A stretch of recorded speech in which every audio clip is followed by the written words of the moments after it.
بسم اللہ الرحمن الرحیم۔ بسم اللہ الرحمن الرحیم۔ اللہم صلی علی محمد و آل محمد۔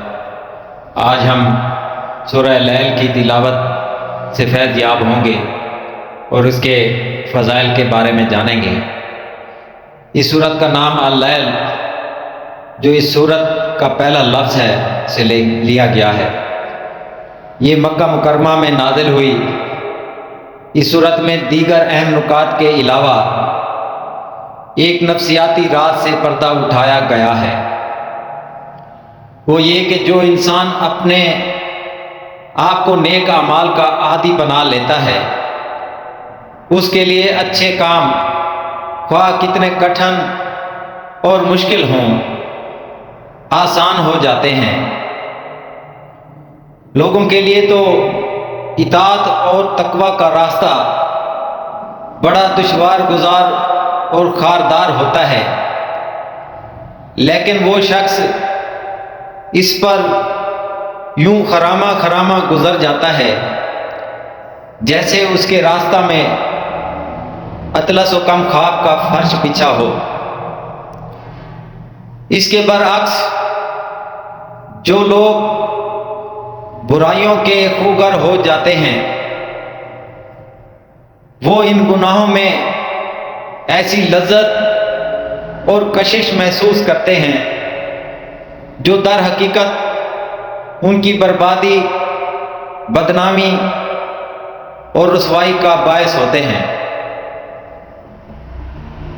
وہ ایک شراب کے گھونٹ کے لیے بڑی دریا دلی سے اپنی دولت لٹاتے رہتے ہیں۔ جوئے کی ایک بازی پر وہ اپنی بیگمات کی عصمتوں کو داؤ پر لگانے سے بھی باز نہیں آتے۔ اپنے سگے بھائی کے قتل پر بھی ان کو جھجک محسوس نہیں ہوتی۔ ارشاد الہی ہے کہ لوگوں کو دعوت حق دینا ہم نے اپنے ذمے کرم پر لیا ہوا ہے، لیکن اس کو قبول کرنے پر ہم کسی کو مجبور نہیں کرتے۔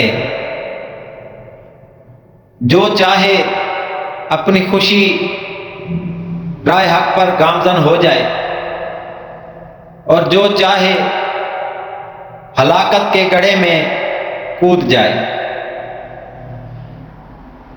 اس کو معاوضہ ایسا ہی ملے گا جیسے اس نے اپنی مرضی سے عمل کیے تھے۔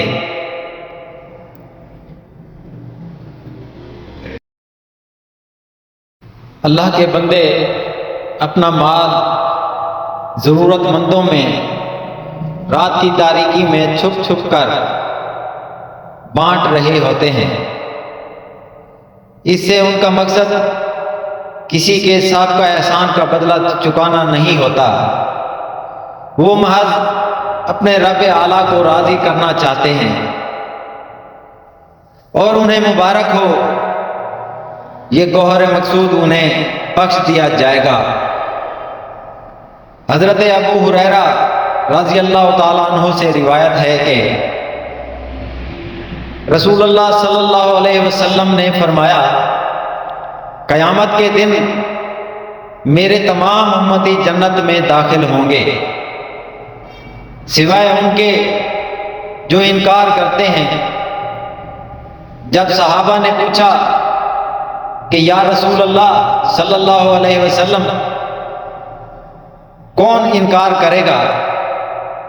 رسول اللہ صلی اللہ علیہ وسلم نے جواب دیا کہ جس نے میری اطاعت کی وہ جنت میں داخل ہوگا، اور جس نے میری نافرمانی کی اور اس نے انکار کیا وہ جہنم میں۔ رسول اللہ صلی اللہ علیہ وسلم اور آپ کے اہل بیت سے ایک روایت میں ہے، اس سورہ لیل کی تلاوت کرنے والے کو اتنا ثواب ملتا ہے کہ وہ مطمئن ہو جاتا ہے، اللہ اسے مشقت سے بچاتا ہے اور اللہ اس کا راستہ ہموار کر دیتا ہے۔ اسلام سختی سے بچاتا ہے۔ جب کوئی سورہ لیل کی تلاوت کرتا ہے تو اللہ تعالیٰ اس کے لیے اتنا فضل فرماتا ہے کہ وہ مطمئن ہو جاتا ہے اور اسے مشکلات سے بچاتا ہے۔ سبحان اللہ و بحمدہ، سبحان اللہ العظیم۔ بسم اللہ الرحمن الرحیم۔ اللہ کے نام سے شروع جو نہایت مہربان رحمت والا ہے۔ واللیل اذا یغشا، اور رات کی قسم جب چھائے، والنہار اذا تجلا، اور دن کی جب چمکے، وما خلق الذکر والانثى، اور اس کی جس نے نر و مادہ بنائے، ان سعیکم لشتی، بے شک تمہاری کوشش مختلف ہے۔ فاما من اعطى واتقى، تو وہ جس نے دیا اور پرہیزگاری کی، وصدق بالحسنى، اور سب سے اچھی کو سچ مانا، فسنيسره لليسرى، تو بہت جلد ہم اسے آسانی مہیا کر دیں گے۔ واما من بخل واستغنى، اور وہ جس نے بخل کیا اور بے پرواہ بنا، وكذب بالحسنى، اور سب سے اچھی کو جھٹلایا، فسنيسره للعسرى، تو بہت جلد ہم اسے دشواری مہیا کر دیں گے۔ وما يغني عنه ماله اذا تردى، اور اس کا مال اسے کام نہ آئے گا جب ہلاکت میں پڑے گا۔ ان علينا للهدى، بے شک ہدایت فرمانا ہمارے ذمے ہے۔ وان لنا للآخرة والأولى، اور بے شک آخرت اور دنیا دونوں کے ہم ہی مالک ہیں۔ فأنذرتكم نارا تلظى،